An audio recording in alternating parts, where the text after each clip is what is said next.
내가 운전을 좋아하네. 나도 큰 차를 한번 몰아보고 싶다. 이런 생각을 이제 가지고 있었죠. 안녕하십니까, 별별잡TV입니다. 반갑습니다. 반갑습니다. 별별잡입니다. 네, 오늘은 마을버스를 현재 운영 중이신 분과 인터뷰를 한번 진행을 해보려고 하는데요. 오늘 다른 게 아니라 요즘에 이렇게 저도 마을버스를 한 번씩 타거든요. 네. 타면서 보면 예전에는 버스 기사님들 하면 되게 나이 드신 분들, 그렇죠. 그리고 조금 연세가 좀 있으신 분들이 했다라고 생각이 됐는데, 최근 들어서 이렇게 보니까 되게 젊으신 분들, 되게 젊으신데 젊으신 분들이 운행을 많이 하시더라고요. 요즘 젊은 사람들이 조금 많이 있습니다. 그래서 저 되게 궁금했거든요. 버스 기사를 왜 마을버스나 이런 거를 많이 하고 있는지에 대해 되게 궁금해서. 그래서 들리는 얘기로는 제가 이게 먼저 직접적으로 좀 말씀을 드리면, 네, 해주십시오. 마을버스 하시는 분들이 시내버스를 하고 싶어 해서 마을버스를 운행한다, 그쪽에 들어가서 일을 한다, 이런 얘기들이 있던데 거기에 대해서. 물론 그 부분도 없지 않아 이렇게 있습니다.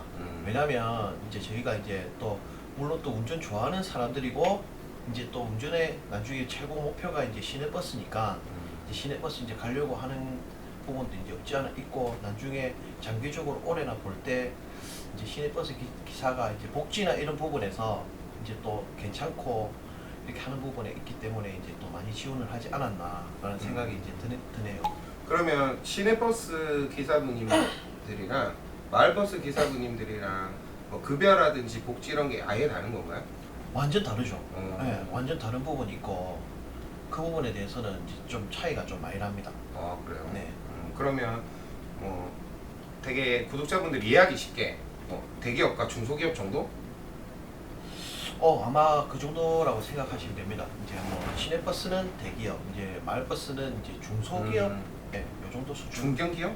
중견기업까지는 안 되더라도 중견기업은 될 수도 있습니다. 왜냐면 이게 이제 또 마을버스마다 이제 또 25인승이란 게 있고 35인승이란 게 있습니다. 35인승 마을버스가 있습니까? 35인승 같은 경우는 이제 시내버스를 같이 끼고 있는 회사도 있는 뿐더러 그냥 일반 자회사도 이렇게 있습니다.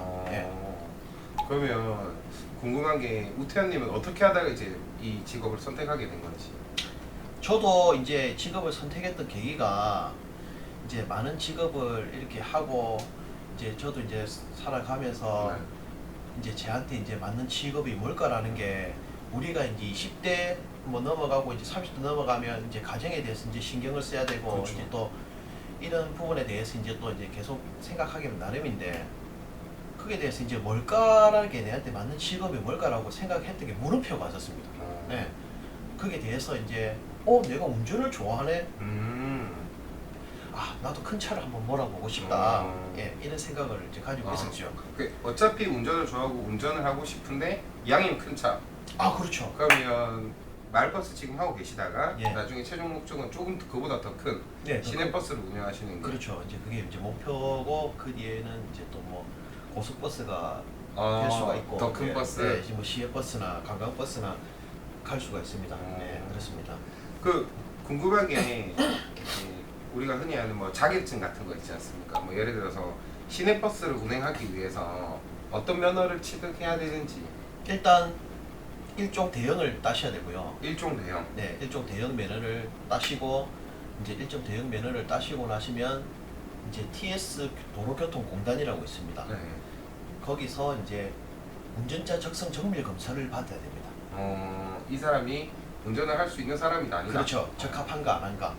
그리고 버스 기사 자격증이라고 이제 필기 시험을 쳐야 됩니다.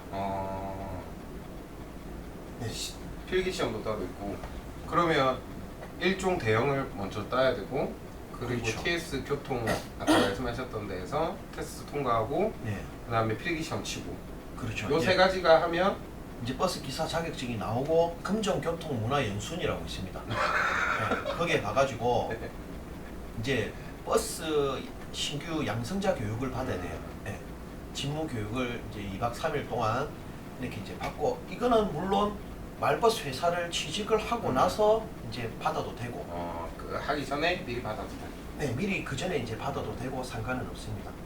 그러면 이제 그게 다 끝나면 이제 버스를 실제로 운행할 수 있으신 거네요. 아니죠. 이제 가가지고 회사에다가 이제 이력서를 제출을 하는 부분인데, 회사에서 채용 안 하면 못 하는 거네요. 그렇죠. 이 마을버스라는 게 지금 이렇게 보면 어떻게 보면 다른 큰 회사랑 다름이 없을 정도로 요게 회사도 이렇게 보면 이력서가 막 쌓여 있어요.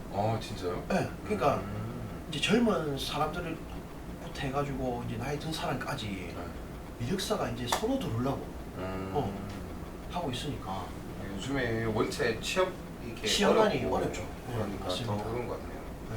근데 특히나 저는 항상 궁금했던 게 젊은 사람들이 조금 많이 쏠리고 있다, 많이 지원을 한다라는 거는 이제 젊은 친구들이 좋아할 만한 어떤 회사가 니즈를 가지고 있다라고 저는 생각이 들거든요. 네. 그래서 뭐 예를 들어서 좀 편하게 일을 할 수 있는 근무 환경이라든지 네. 아니면 누구 직장 상사와 직접적으로 부딪히지 않는 그런 관계, 그런 거는 크죠. 가장 좋은 거는 이제 직접적으로 회사랑 부딪히지 않고 네. 내가 안전운전만 잘한다면 아무런 손색이 없습니다. 네. 그리고 회사에서 터치할 사람도 없고. 네. 근데 문제는 이제 운전할 때 가장 이제 신경 써야 되는 게 승객들의 안전이죠. 승객들의 안전이고 거기서 이제 손님이 탔을 때라든지 내릴 때라든지 문을 닫을 때 이때 가장 조심해야 되고. 뭐 아니 그러면 제가 갑자기 또 궁금했던 게 그 이제 그 버스에 보면 요만한 이렇게 안내표 있잖아요. 버스가 정차를 완전히 한 후에 내려주세요라는 이 문구가 있잖아요. 네, 그렇죠. 근데 저는 말버스 타면서 한 번도 그걸 지키는 손님도 본 적 없고 기사님도 본 적이 없거든요. 우리나라 사람 성격이 좀 급한 면이 조금 있습니다. 그렇죠. 뭐 이렇게 방송을 보시는 여러분들께서도 이렇게 대중교통을 하시게 되시면 이제 좀 그런 부분에서는 조금 이제 좀 차가 정차를 한 후에 이렇게 내리셔도 안 늦으니까 그때 이렇게 뭐 내리셔도 충분하실 것 같습니다. 보셨죠? 이게 기사님들도 기다려 주실 수 있다고 하니까 사실 되게 위험한 부분이거든요. 그 그래서 부분에 대해서 가장 민감하게 생각을 합니다.